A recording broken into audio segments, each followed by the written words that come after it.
आणि मी स्विमिंगचे तुम्हाला खूप चर्चा, खूप ट्रेनिंग शिकवलं. अंदर जाने का, फिर वो पानी में फिर एक हात ऐसा, फिर दूसरा हात ऐसा. ओके, असं केल्याने तुम्हाला स्विमिंग येईल का? हा, त्याच्यासाठी काय करावं लागतं? पाण्यात उतरावं. हां, तर स्टेज डेअरिंगसाठी काय करावं लागतं? तर या. आणि 3च गोष्टी आहेत की ज्याच्यामुळे तुम्ही समोर नाही जात. की हे काय म्हणतील, त्यांना पण हेच फिअर आहेत की हे काय म्हणतील. तर तर हे पण हाच विचार करताय. दुसरी गोष्ट, तुम्हालाच तुमची भीती वाटते.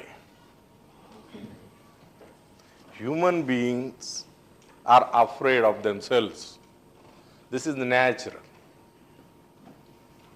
दिस इज नॅचरल. ओके, सो कुछ अलग है आपके साथ, ऐसा नहीं.